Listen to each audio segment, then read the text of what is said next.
Murakoze umushinga wanjye kugabanya inda zitateganyijwe mu rubyiruko biciye ahanini muri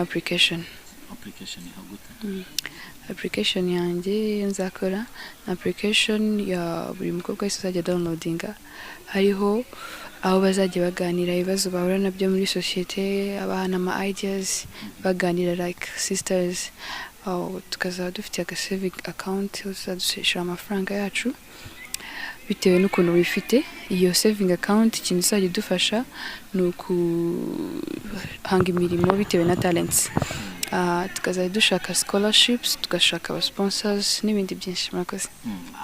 Application watangiye kuyikoraho cyangwa uzayikoraho uramutse utsinze? Ndamutse nsinze nibwo naba mfite like capital.